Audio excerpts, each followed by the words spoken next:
Hi everyone, welcome to the first official celebration for International Plah-vahts Mali Day. This is the Wine Consul celebrating once again another great wine day in this special occasion. I want to thank Anna Aroma from New York. I hope you are watching us, and thank you for this initiative as well, and everybody else that that there's a lot of celebrations coming. We're very excited about that, and obviously we have a great person, a great wine professional. You know her; she is amazing. She's one of the best in the wine industry that I love so much because she's really cool and she's a pro. And we all always say that we are wine students, like forever. That's something that I pretty much copy from her. But anyways, I don't want to make you wait longer because we might be trying one delicious Plavac Mali tonight to celebrate our first international Plavac Mali Day. So welcome everyone to the official celebration. And we have Beverly Crandon. Hello. Welcome. How are you I'm trying to doing? fix my camera here. There we go. There we go. Yes, I was trying to fix mine so my face doesn't look like this. How's it going? Celebrating Fantastic. already? Everything's good. Everything's good. I'm doing this with you from my kitchen because Croatian wines for me, I have such fond memories of them with a meal, with food. So I'm like, there's no way I'm going to drink these wines with you and not have cut up some cheese or a little cured meat. So yeah, that's what's happening. We pair it with something that we love, right? That's the philosophy on food and wine pairing for us as non-Croatians. And we love, hi, Tamiris. So we love these wines. We are now, I want to inform everybody who is watching that Beverly is now officially a Croatian wine ambassador. We're just waiting for her certificate to arrive and some others. So we're very excited about that. And thank you for the support as usual. I have a very, you know what, I have no idea what to open, to be honest. I thought that I made a decision, but I happen to have 4 Plavac Mali waiting for me right now. Yes. So it's just a tough decision. But anyways, tell me what you're opening tonight. And in the meantime, let's figure it out what people know about Plavac Mali. Like, what is Plavac Mali? We already know that it's called the small blue. We already know that. We don't. We thank you, Tamiris. She's so nice. What else can you tell us about Plavac Mali from your experience? I know that you already visited Croatia. You were in the Dalmatian region. So Yeah. obviously you're the person to ask this information, and you're a wine professional as well. So what do you like the most about the Plavac Mali? What I will say is that when I was in Croatia, I went there on vacation after working so much. And when I got there, the thing when I was in Dalmatia that I was like, whoa, it was all the beaches.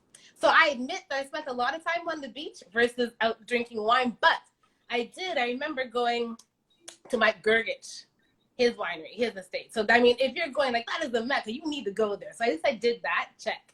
But I remember having Plah-vahts Mah-lee there and thinking this grape, well, it's wonderful, but it's like a robust grape. You know, it gives you strong wines in your glass. The great acidity, though, fantastic tannins, and because of that texture, it's so ageable.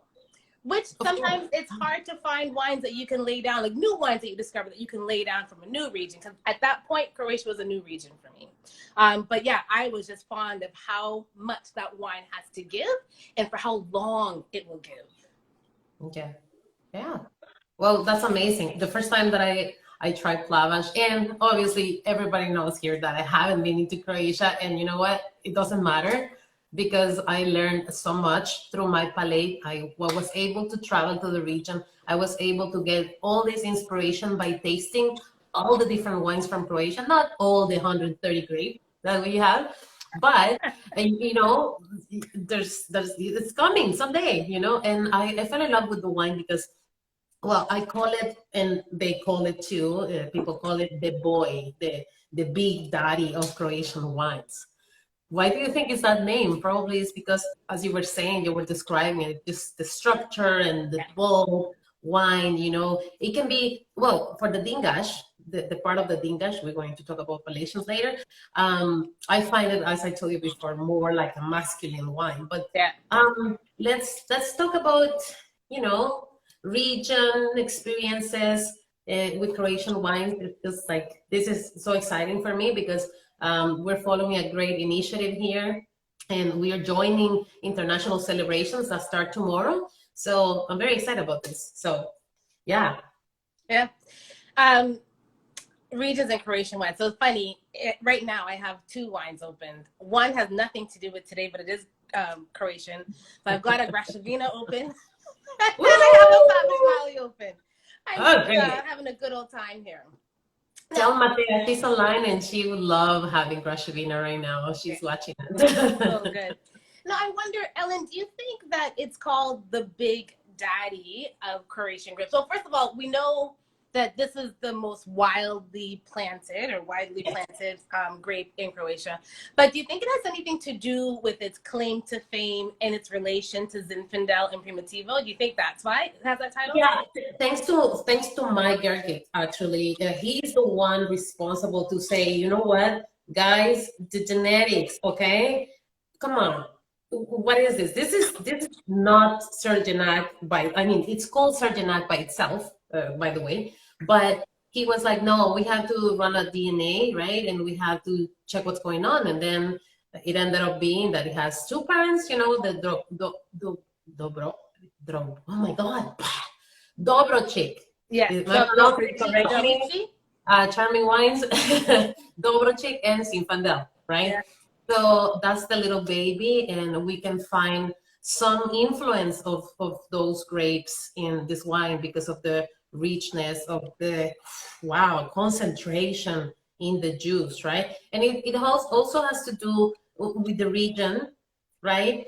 You saw how the steep slopes are and how difficult it is to do any type of mechanization. So yeah, and a lot of sunlight, which for me means, again, full concentration, more juice, more that beautiful, rich, bold juice that we like.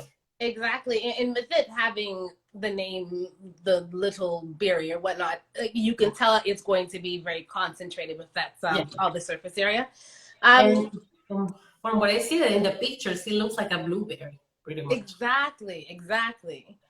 Now, with this being Plah-vahts Mah-lee Day, you wanna why is this happening? Like, what's happening today? Like, why?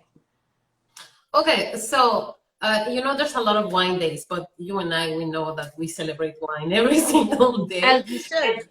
And as everybody should. And you know what? Don't wait until it's Friday to open the bottle you like and the bottle you love.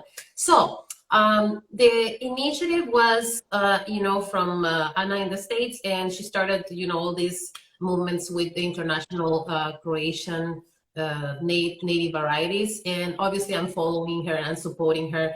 And this is great because Plah-vahts is very important. It's pretty much like the Grashevina in the idea of it's in all the tables in Croatian families, right?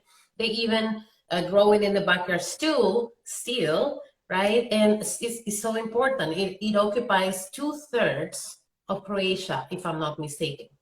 Okay, so that's a lot. And Croatia is not such a huge country. So it's very important. It's produced in the Plavac Peninsula.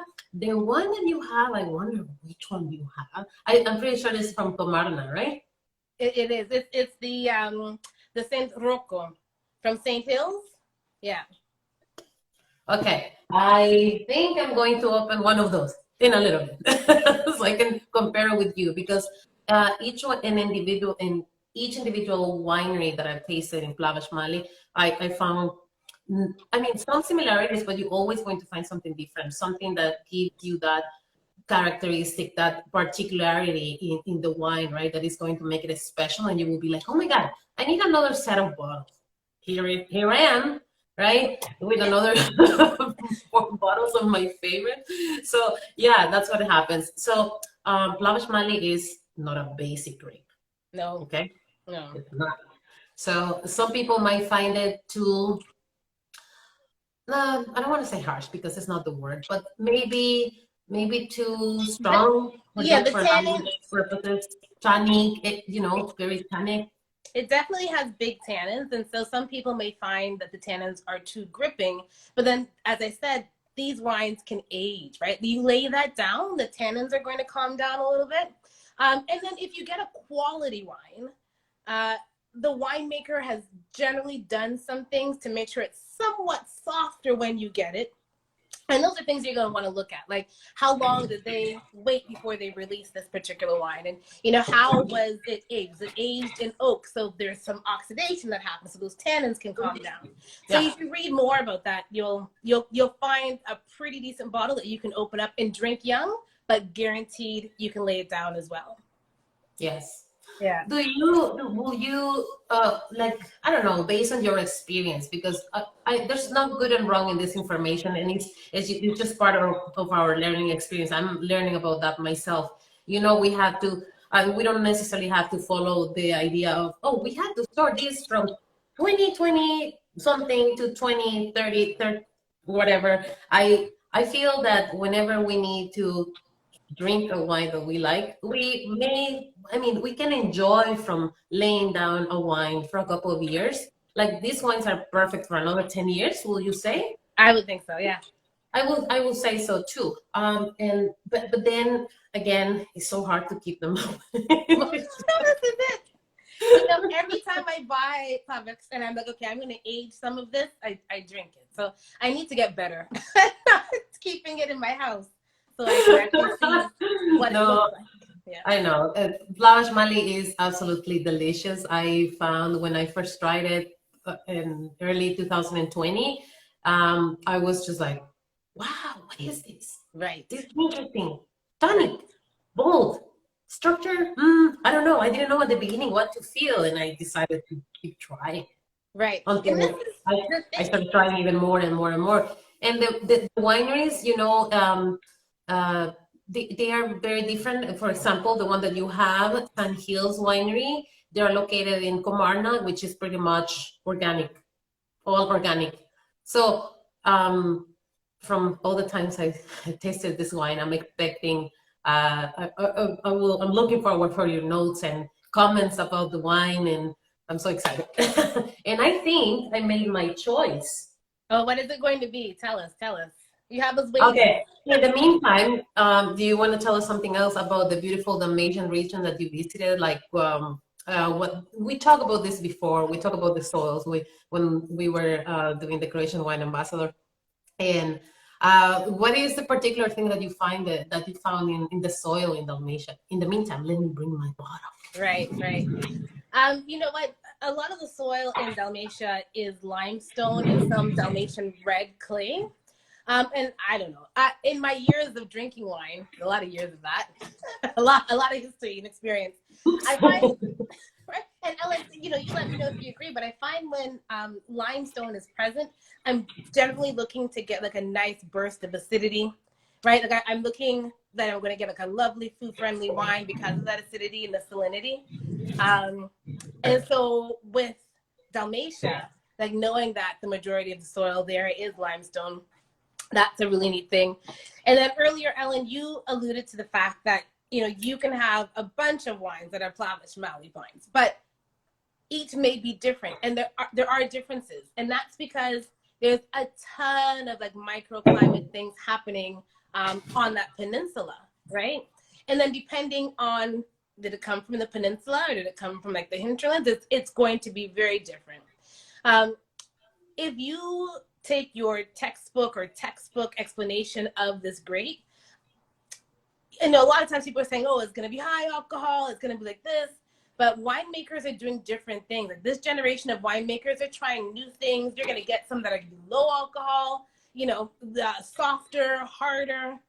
Actually, the main difference in region, from my understanding, is that, for example, the ones in Bingash, they're going to be like, boom, you know, like I told you, like, poof, it's right there, hitting you in the face. Yeah. And it's just the concentration and the acidity that is very balanced with the tannin. And but at the same time, I was also, and I did, you know, when I did my research before, I was just like, oh, you're going to find some other examples in always in the region of Cortula, right?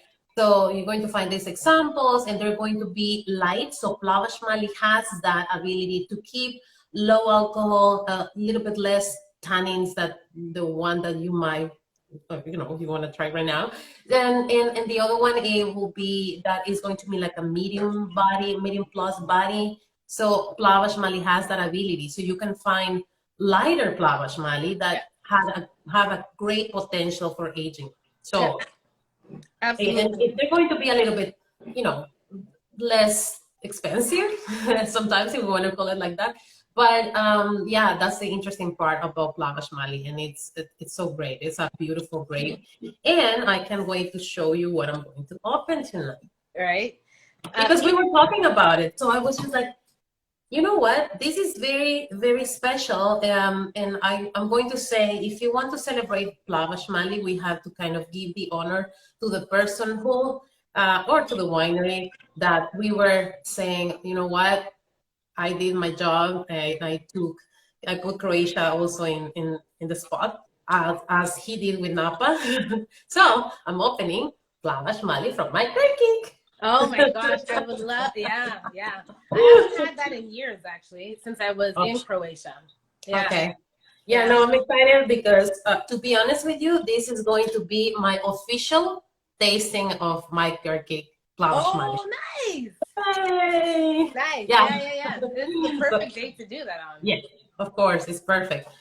So yeah, I'm expecting beautiful things from this. Some people would say beautiful label too. I love the labels, but you know what? It's just like the grape that is inspiring, and it's great. Okay, Yeah. great. I remember drinking that and just thinking how wonderfully balanced that wine was in terms of the tannins and the fruit structure and acidity. It the tannins weren't like in your face, but they were there. You felt them, but the rest of the structure of that wine just played so nicely together. And that this is a wine that, for me, like I have wines that I'm like, okay, this is a food pairing wine or a conversation wine. That was a conversation wine. Lovely. Sip. And you can eat it with food, but just sip it, good to go. And the good thing is that I've been trying the Croatian wines with pretty much every type of food, and each grape has this particularity that, you know what, I always say, I can drink it on its own. You know, it's just wine. Exactly. Right? Yeah. Okay. Yeah, maybe you want to talk about your wine and just shaking mine a little bit so I can get more the feeling, because oh my God, it has to open up a little bit. Yeah, Wow. The fruit. Oh my God, it's killing me already. I don't know if you guys can see my label. I'm really bad at this, trying to show the label. There we go. Oh, please, don't worry. St Roko, every time I drink St Hills, you know, they have these particular labels. They're black labels, so you can barely see them, right? Like, even when I'm taking a picture, it's just like, I can't see it. And you don't get to appreciate, but that's good because it's a mysterious one. Exactly. But so this one, as you just mentioned, is from St. Hills, the St Roko. Yes, the St Roko. So mine is 16%. My Gerchik winery, right? Again, Plavac Mali, beautiful. 2018. So this is going to be very exciting, and I can't wait to share it. And then we can talk a little bit more about the labels later on. But see, now this is a good point. So yours, you said, is how much percentage alcohol? 16. Okay. And mine is 12.5. Oh, I forgot to tell you this. Actually, Plavac Mali has the ability to produce wines with this level of alcohols up to 17% because of the location. Absolutely. Right? Absolutely. So we're expecting big juice. This is an aroma that is like calling me. I just moved the wine and I can feel it. It's just so intense. It's beautiful, beautiful. Oh my God, my respects to this winemaker. Amazing, amazing, amazing. Just And by then the smell. this just goes to show that when you read all those flavor profiles online, it doesn't do the wines justice. Like, you really have to try these wines to understand, like, what expression of Plah-vahts do you like. Maybe you want the one that's 16 or 17%, or maybe you want something that's 12 or 13. So you just, to try different expressions of it to know what you Yes, want. exactly. And yes, with that being said, we know that these wines can be a little pricey, but we can talk about what people have to do to cultivate those grapes. It is ridiculous, like those steep slopes. I mean, I'm not doing that. You've been there, right? You can tell me how it is. It's just like, wow. I see the pictures and I'm like, oh my God, this Yeah. is great, but it's so scary too. That's why they also call it one of the heroic wine regions, right? Yeah. So yeah, because it's so difficult. So it's understandable. And every time I talk about Croatian wines, I always tell everyone, whenever you have the chance to get in your hands a Croatian wine, just get it. Yeah. You might miss the chance because you need to try those grapes. The region is, it's ready for discovery. It's just, and we've been seeing it with all these international awards, and it's amazing. And it's amazing how they are competing now with. Oh yeah, I can see you. Yeah. Someone just wrote, Croatian fact, that very low yields. This is very much so true, and that's another reason why this wine, this grape, is so concentrated in the glass, the size, yes, and of course low yields. And of course everything is hand picked. You can't mechanize based on those slopes, right? So all those things go into like the cost of a wine, but I'm telling you, you're not going to be disappointed at all. Yes, of course, exactly. And that's the reason why we are wine ambassadors for this region. Exactly. Okay, so let's take a look on the wine whenever you're ready. And this is a beautiful color what I have here. I don't know if you can see it or not. Remember my trick about looking at the finger? Yeah. Yeah, I do that. I use my palm. I'm like, ugh. Yeah. Yeah, I know. I share it in public, but I'm not going to talk about it today. Oh, wow. Yeah. Yeah. Mine it was like very intense in the aromas when I first started tasting it. It's definitely a lot of blackberries for sure, but that's a characteristic of Plah-vahts. Wow. It's just, the aroma is so nice. It's just beautiful, delicate. Okay. Right. And with mine is far more earthy on the nose. So you're getting wet forest floor, you're getting some dried herb. You still have a sense of like black and blue fruit, but when the nose is way more austere, and I'm getting all of the earthy notes first. You know what? For me, Plavac Mali is that beautiful rusty, like not rust from rust, right? It's rustic. It's for me a grape that it can be very rustic if it's not worked properly in the winemaking process. But fortunately, this is showing me a very delicate profile. It can be rustic, but more elegant. The aromas are way more elegant. I can't wait for you to try this one. Right? Save me some. Yes, I will. I will bring you some. Yeah. Like tobacco and leather are also notes that I'm getting here on the nose. I'm getting berries, as I told you. Maybe some cherry and spices. Yeah. Spiciness at the end. Maybe, but it's not a pungent spice. It's just like a very mild spice. I feel more darker fruit, or maybe cooked. It's cooked. Yours is cooked. You said your fruit is cooked, and my impression is not cooked. Yeah, no, but it's a nice, delicate aroma of that cooked fruit, or something that you just put in the oven, and it's just like great. Yeah, and that's exactly how I remember that wine when I drank it years ago. Yeah. Okay, perfect. Cheers. Shivali, for everyone who's watching, happy International Plah-vahts Mali Day, which is tomorrow. Mm-hmm. Mm. Yeah. Yeah. Wow. A lot Ooh, of dark the berries. honey. Yeah. Wow. Cheers, Amiris. Nice to see you around here. Cheers. Yeah. So Wow. with mine, Tannin, high tannin for sure. yeah, the flavor profile, definitely you have, strong tannins there, which is, I don't mind because it gives it structure. Yeah. I'm getting all those black berries, like some blackberry, black cherry, even blueberry. So black and blue fruits for me on mine. I'm getting fig. I'm getting some bay leaf, a little tobacco. Like this is, what did you call Plah-vahts before? The big boy one? What did you call it? What do you mean? Oh, the big boy? Yeah. So this my glass is the big boy. Yeah. This is a more mature boy, okay? Yeah. I feel like it's a more serious boy, you know? Yeah.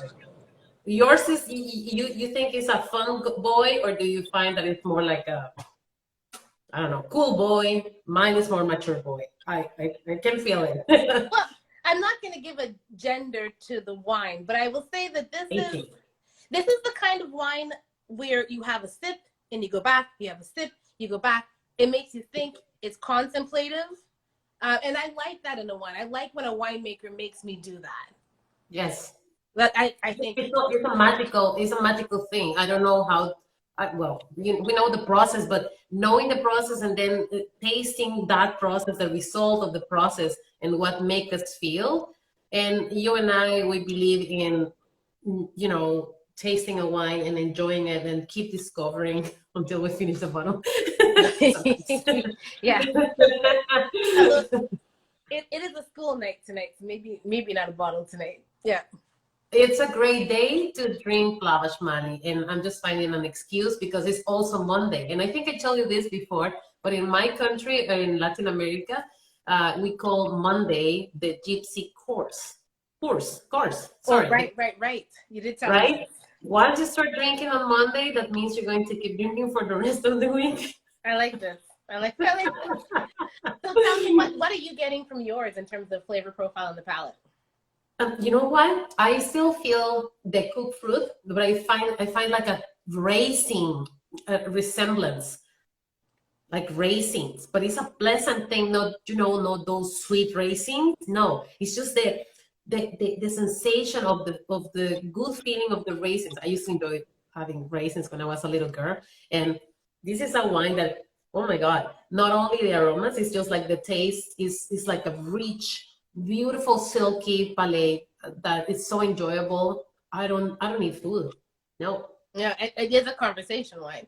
And I guess it would make sense that you're getting that is 16% alcohol, and sometimes the alcohol can show off as some sweetness, right? Bring the fruit forward. Yeah, exactly. Yeah. I was about to say that. But yeah, that level of alcohol, it feels like boom. Now, if you had to, not had to, but if you were going to pair this with something, what would you eat with that, you think? Pulled pork. Mm-hmm. Saucy with sauce, with the sauce for pulled pork. Since I'm not Croatian, I don't know how to make dishes.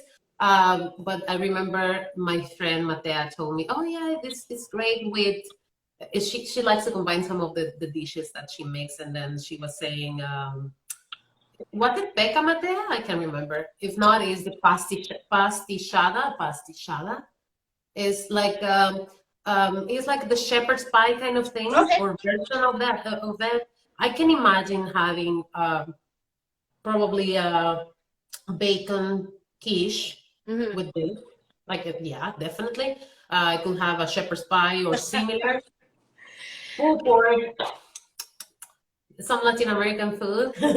Yeah, absolutely. And yes, lamb. Yes, lamb, of course, yeah. You know, when I drink this, the one from St. Hills here, it makes me think of wanting to pair it with like a beef stew. So in the Caribbean, we do this thing called stew beef. It's served with rice, so it's not just liquid. So you're pairing like solids with this. would be fantastic. Absolutely fantastic. Oh yeah, beef in a sauce. Yes, Matea, she's saying it. Yes, beef in a sauce, which is I don't know if the flavor. I imagine the pulled pork. I don't know, maybe because I had pulled pork yesterday.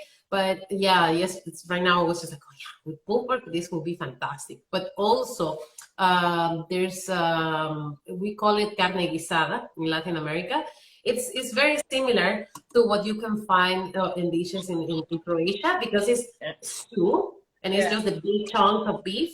And we cook them with tomato sauce, carrots, and potatoes. Nice. Well, I can tell you that I'm pairing mine with cured water buffalo.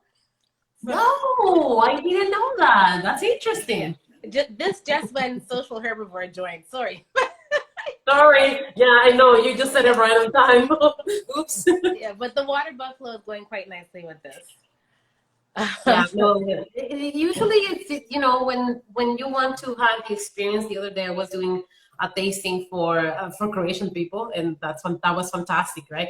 So okay, I asked them what is the most traditional region for you? Not because you are from the specific region, but what about why which one do you think that is the more traditional region in Croatia? And they all told me that it was Dalmatia.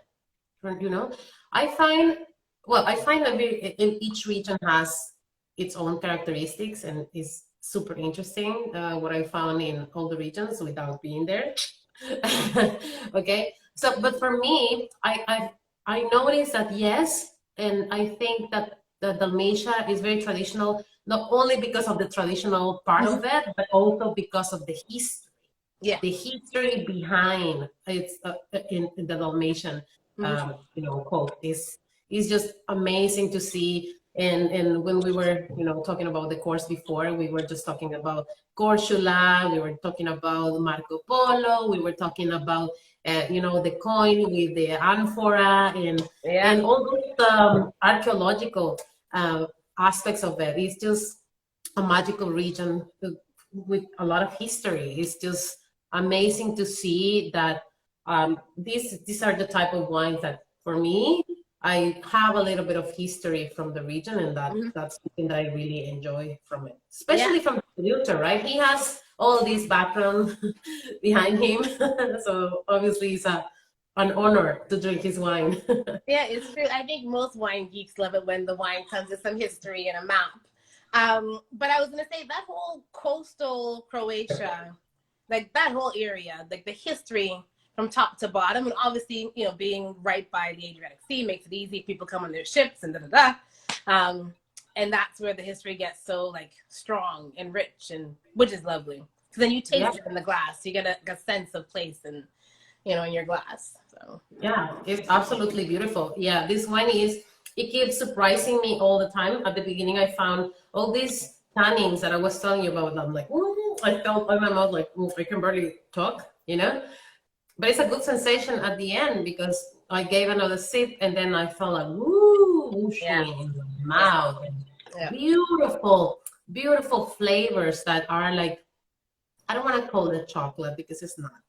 Maybe, yeah, I still sense like it resembles the raisins. Still, I'm getting the raisins for sure. I can see that. What you said. Spices everywhere. The bay leaf, I'm starting to feel the bay leaf more and more in the aromas for sure, right? I remember when I was the first time I tried St Roko, the fig was like, oh God, fig, wow, that's amazing. Yeah. And that wine is organic. You have the one that you have there, it's organic and it's just beautiful, elegant version of Plah-vahts Mah-lee. You know, I was concerned when I read that it was aged in small oak barrels, and I was like, oh geez, how are these new, old oak? What's happening? I'm so happy. Like now I get why they did that, right? To soften the tannins. It wasn't to impart something to the flavor. It's quite lovely. Yes. Amy, well, yes, I found it in a few Plavac Mali that I've tasted. For sure, St Roko is gonna have it. For me, all the time, I feel it in the aromas. For Mike Gerchi, the Plavac Mali for his winery. I'm starting to feel it now more and more when the wine is opening in the glass, for sure. Mm-hmm. Yeah, Mm-hmm. it's just beautiful, and I'm not pairing it with anything. Let me ask you, Ellen. You've been promoting Croatian wines for a long time. And so we're both in the Toronto GTA market. How easy is it to find these wines now here in our market or just in North America in general? Well, I started attending all these, because of COVID. I started attending all these events, live events from the owner of the importer in the States. I was participating and listening to that, and listening to the award-winning and the best sommelier from Croatia, Sinisa Lazan. And I got I was very fond of him because he was so down to earth talking about the wines, straightforward. The description was amazing, and I was just like, wow, this is great. And obviously I tasted the first time my first wine that I tried, and I think I told you this, it was Graševina. Yes. In my heart. Graševina and Plavac Mali. So I tasted it through Croatian pack that they were in the live a few minutes ago. I discovered the wines because my goal was to raise awareness, if we want to call it like that, about lesser known regions. Mm-hmm. I like wine in general. I like big, beautiful Barolos, and I love the elegance of a San Emilion, right? But I need something to challenge my palate. So when I started tasting Croatian wine, and I started asking for more and more and more. So pretty much they know, and they're watching. I pretty much tasted the entire portfolio from 2020, and now I'm still pending on some of the wines there. But anyways, you can also order them. They are posting the website there. Yes. And they also you can also order them through LCBO. I'm going to tell you something about that. You know how difficult it is. No comment. No. LCBO. Another story, another post, etc. But I do have a question for the folk at Croatia Unpacked. Because I keep drinking my Plavac Mali, I'm wondering if you have any back dates, back vintages. You can maybe just message me alone. Unless anybody else who's on here also wants back vintages, then maybe we all need to know. I'm sorry, I couldn't hear that. But you were asking Croatian Pack, right? Not me. Yeah, Croatia Unpacked, if they had any back vintages of Plavac Mali. Because I keep drinking mine and I'm clearly not aging them, but maybe I can cheat and just buy an older bottle. Yeah. I want an older bottle too. Yeah. Hook me up whenever you have the chance. So exactly. Yeah, they can answer that question when if they're around, they can tell you. And of course, we would love to try like a very older vintage. Can you imagine? Yeah, it's I like can. If you tell me about for example, having an older version of a Graševina, oh my god, I'm in 100%. Totally in, right? Because Graševina has that potential of aging, and it's so versatile that you can do all that with the grape. Okay, so yeah, Plavac Mali, there you go. Can you imagine 2006? We're doing it. Yes, of course. Yeah, I'm in 100%. So, anything else that you want to add about St Roko? No, what I will say is I was pleasantly surprised at this wine because all of the Plavac Mali I've had so far has been just like what you're drinking there. Higher alcohol, still big, like big tannins. The fruit profile was big and it was there, still all balanced, but it was so lovely to see an expression of this grape done this way.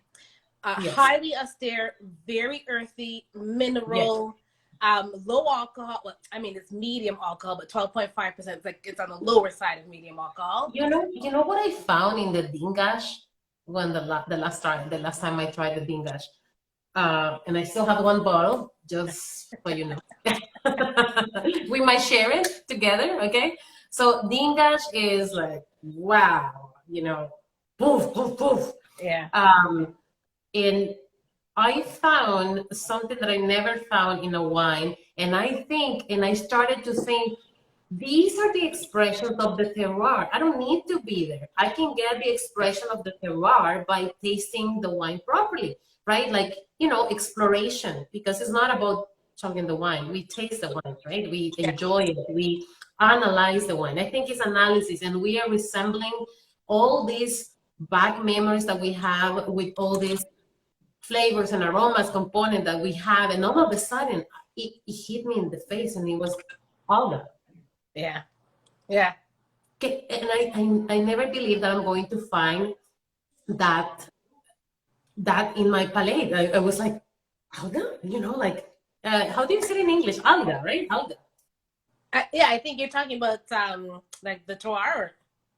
Yeah, no, but the from the ocean, right? Like you get the green water, like the sea breeze. You get all of that stuff in the grape. You're talking about? Not the sun, not the sea breeze, not only the salinity that we were talking about. This green thing that forms and stays in the stone. Oh, the algae. Oh, sorry. Yeah. It's all good. Yes. It's all good.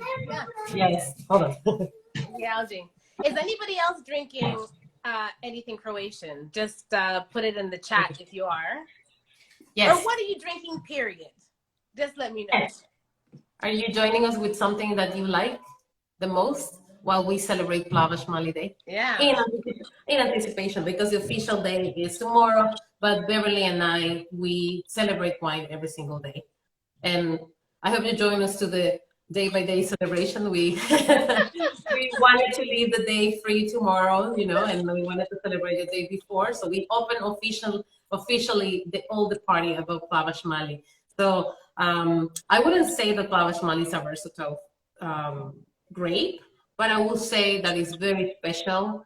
It's a sublime wine, if we want to call it like that. It's inspiring, like the Sina producer, when they describe their Plah-vahts Mah-lee. Did you see that? The inspiration. And you know what? They go straight to the point, and we want to show the terroir without saying anything. Just a white label, right? Or in this case, the drawing, of a lady that resembling the vine. So it's simple as it's not that the grape is simple, as we said, but it's very special. It's very special. So it's totally worth to try a grape like this, right? You can find so many surprises. A lot of people will find it too much at the beginning, but I'm telling you, keep trying it until the second glass, the third glass, and it's true. And what I'll say with what's happening now with this generation of winemakers in Croatia, this grape is represented in so many expressions that you're going to find an expression of Plah-vahts Mah-lee that's perfect for you. If you want big, high alcohol, big fruit, there's that. If you want something that's a bit more austere, you're going to pair it with food, there's that. If you want something that's got more salinity, there's that.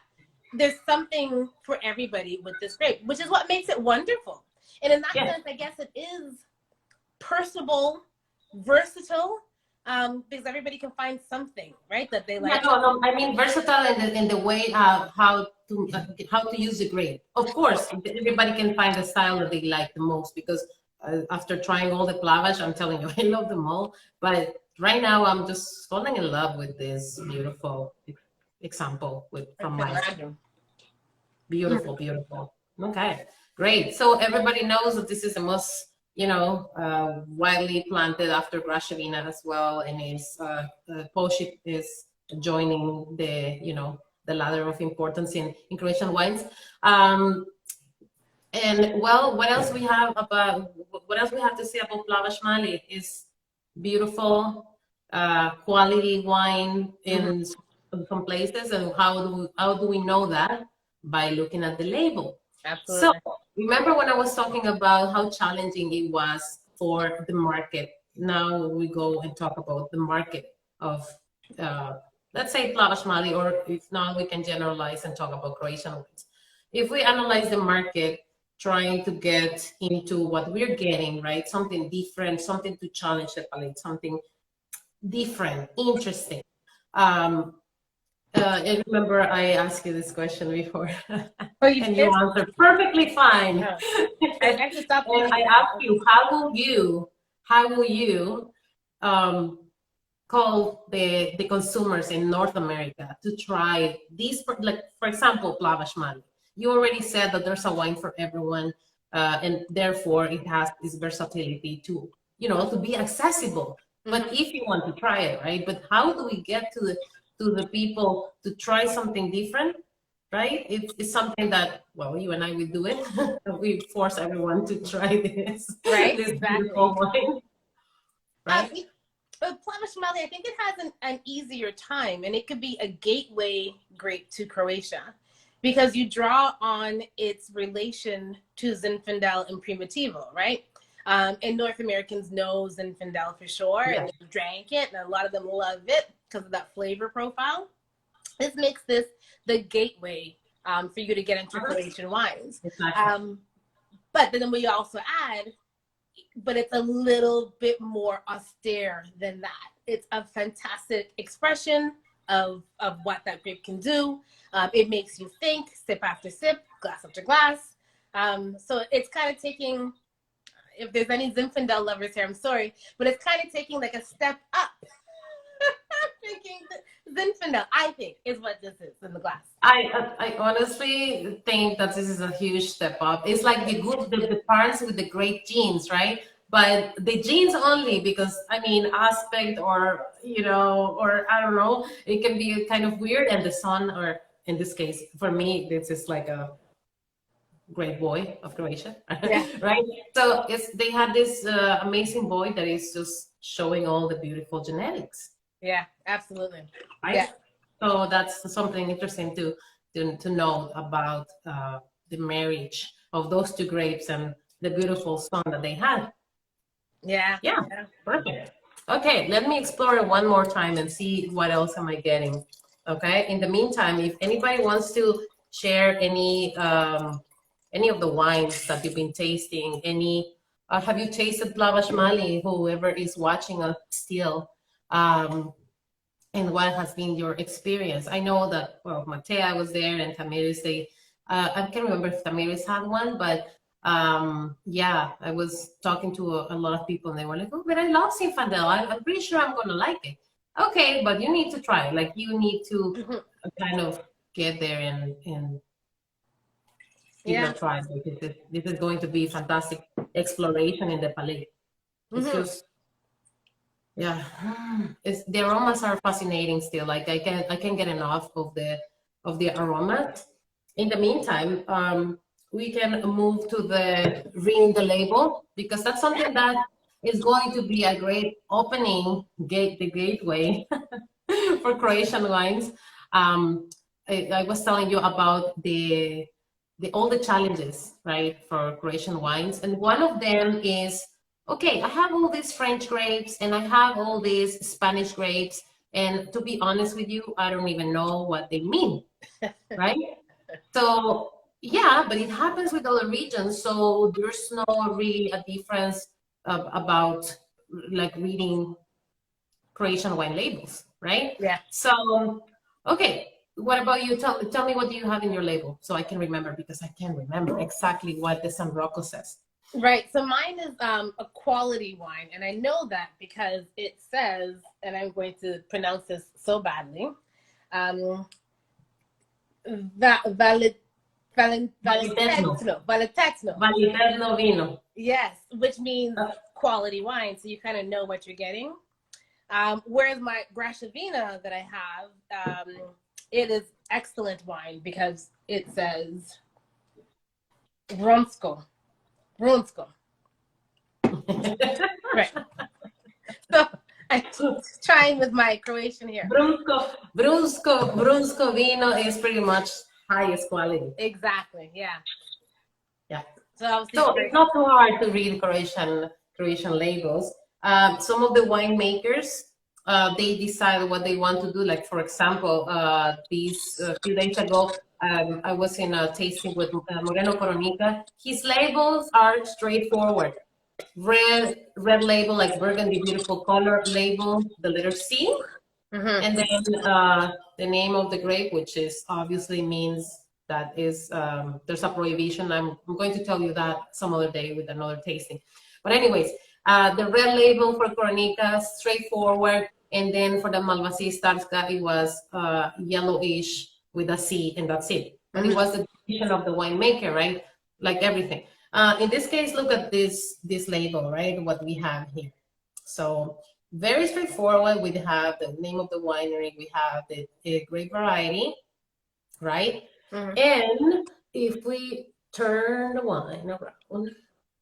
Oh, sorry. I forgot to translate this. I'm not a translator, and I am not speaking Croatian. I'm non-Croatian, by the way, okay? Whoever is listening to this. And I don't consider myself Croatian. I'm Salvadorian. So, Vino Gorje, it means vineyards. Yeah. Okay? And it's saying pretty much vineyard from Pelesa. Pelesa? Yes, Pelesa. Yes. Yeah. Pelesa, okay? And in the part in the back, it gets complicated, okay? But I don't know if you were able to see the second part of the label here. So I asked my friend from Croatia before coming to the live, how do you pronounce this? Because I like to, you know, like we do with French wines and Spanish and Italian wines, we try to honor the names by pronouncing it correctly, right? And we respect the culture.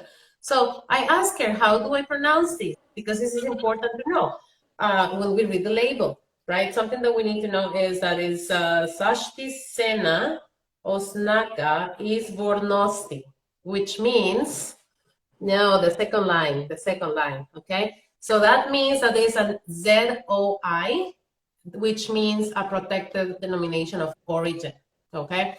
And agriculture and the Ministry of Agriculture in Croatia had to follow the European Union laws. And that's the reason why they designated four major large regions, right? And from the four, they went to another designation, 4 regions, extra regions for each of the 4 regions, the wide regions. So it's kind of complicated, right? But if we put it that way, we can kind of have an idea. It's pretty much protected destination of origin. And yeah. Yeah. In Tresnik village. Okay, thank you, Croatian Park. Okay, that's great. And then here, it just said that it's going to be from the region of Dalmatia. Okay. Thank you, Matea. I try. You got a compliment on your Croatian. I don't, yeah, you know, I try, but yeah, there's nothing we can do.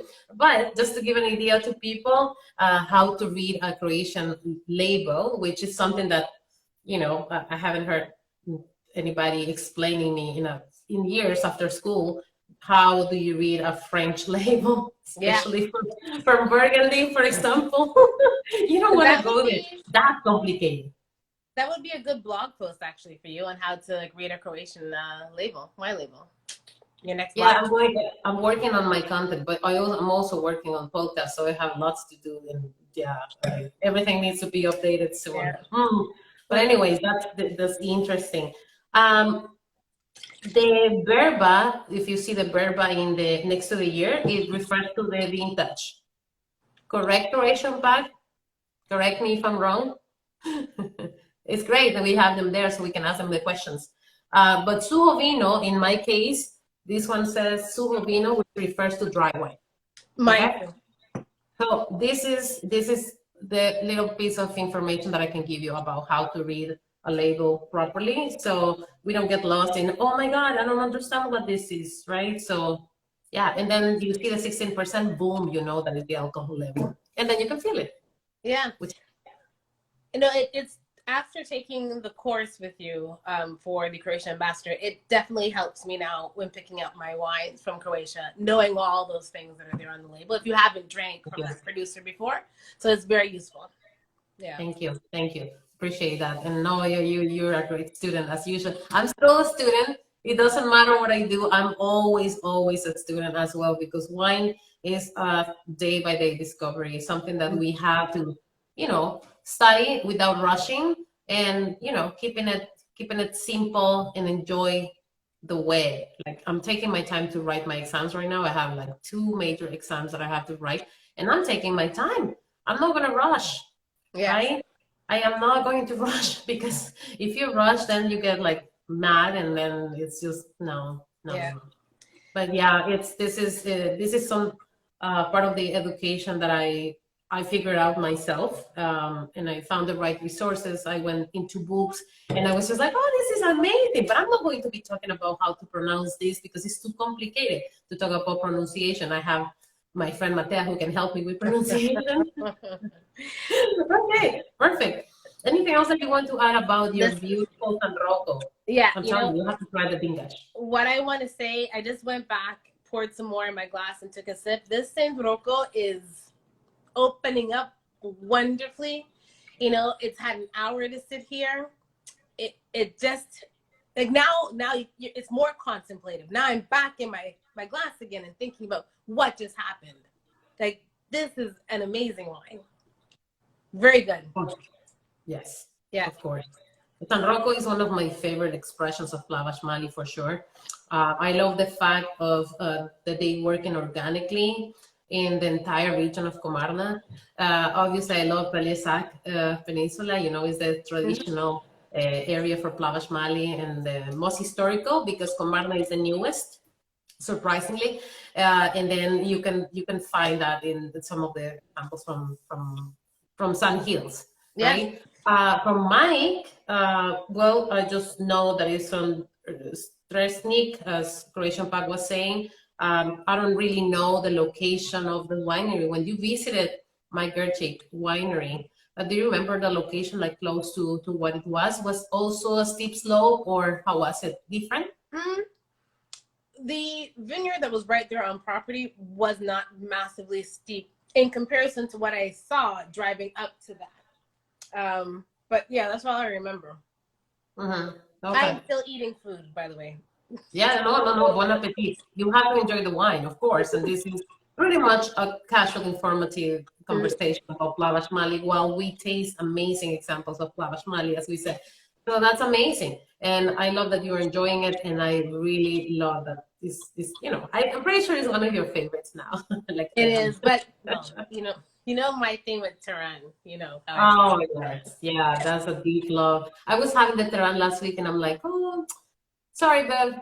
Yeah, And I finished it. I had to Tehran drink is like it. my favorite. Yeah. Yeah. Yeah, no, it's totally different profile compared to this one. Do you want to say something about that difference that you enjoyed the most between Tehran and Plavac Mali, maybe? I already mentioned that I like this because of the highly tannin potential, the acidity that is blending perfectly well with the tannins. And I also enjoy the acidity from Tehran and oh, the memories that brings me that wine. Like if I Yeah. like I've been somewhere that I don't know if I've been in my past life. I don't know. Anyways, do you want to share something like that with us about your Tehran Plavac Mali experience? Yeah, my love affair with Tehran. Well, I'll start by saying both of these wines, like both of these grapes, are fantastic and special in their own right, and they all have a place. The difference with Tehran is that Tehran is slightly more approachable on first sip, just open, fresh. There's not as much contemplation, or there is thinking. Don't get me Yeah, wrong, because it's a big wine. But when you compare it to the Plavac Mali, a lot of things are it is, happening right away here. yeah, it's a slightly more approachable. So when you have your first sip, it's easy to fall in love with Tehran. It is very easy. It's very charming. It Right? is. It is. Yeah. Ah, I Yeah. know. It's just lovely. I love these wines.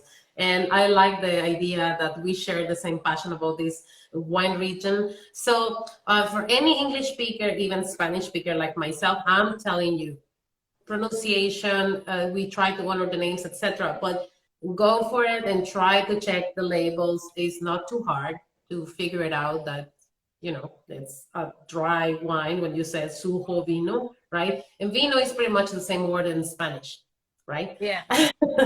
So for me, it's not hard. I don't know. I find it easier for a Yeah. reason. Yeah. And I don't think we are the same root in language. No, it's not coming from the Latin. No, it's not Latin based. No, it's not Latin at all. Anyways, I wanted Unless to. Croatia Unpacked, we're wrong about that one, but I don't think it's Latin based at all. The what? The pronunciation? No, I was saying I don't think it's Latin based at all, the language. And I was just saying to Croatia Unpacked, if we're wrong on that one, to let us know. Yeah, no, I don't think so. I didn't find that information yet. I haven't confirmed that information. I'm not 100%. And obviously we can see the influence of many regions close by, including Italy. The Greeks obviously had a big influence, as I told you, in the history of Croatia as winemaking region. But at the same time, it's just always nice to read and explore a little bit about each and individual small region from Croatia, because you never know what you can find. There's other good expressions of grapes, fantastic grapes in the Dalmatian coast, and of course, if we go to Istria, then that's a lot of stories, right? Yeah. So, okay, perfect. So I don't want to keep you longer, but I wanted to say thank you for joining me and to be together again, talking about a beautiful passion that we both have, which is Croatian wines. We were a little bit informative in some aspects because we want to taste the wine more. That's what I feel, right? We want to compare the two examples of the wine. I also wanted to announce to everyone that Beverly is doing this fantastic series of events. If you read and follow her, if not, you don't follow her. And you will find all this information about falling into spice, okay? Yeah. When she was talking about fall into spice, I was just like, oh my God, fantastic name. You are amazing. It's amazing name, you know? And then we love spices, and obviously you're in love with your food and wine pairing, spices, etc. And she has all these different series of wine and food pairing starting next Sunday, right? Yeah, it's not Saturday. Sunday. The 26th, because it's the 26th. And please go to her website. You're going to find the information about how to register. Is selling out. Yeah. And she invited me to co-host one of the events for Latin America. Thank you for that. We're going to do a food and wine pairing for Latin America. So that is already sold out, right, Bev? And the one for this Sunday is already sold out now too. So we just have two more remaining. Last spots. Yeah, you got the two last spots. I told my friend, and she was asking me, and then I'm like, okay, go to her website and check it out. And then I saw that it was the two last spots, and I was like, oh no, that's not nice. Yeah, they're gone. Yeah, right. But I'm so glad that this is working perfectly fine. And for the Latin America, I'll be there for sure. Yeah, it'll be a fun one. I think it's going to be a great one. A nice group is coming. The food's going to be great. You know, a private chef making that food, and we've got some wonderful wines to pair with it. So yeah, I'm really looking forward to it. It's going to be nice. Yes, me too. I'm looking forward for Ethiopian food too. Yeah, absolutely. Yeah. So super excited. I will pair these wines with Ethiopian food as well. Why not? Can you imagine a Plah-vahts with Ethiopian food? Give it a try. You will be surprised.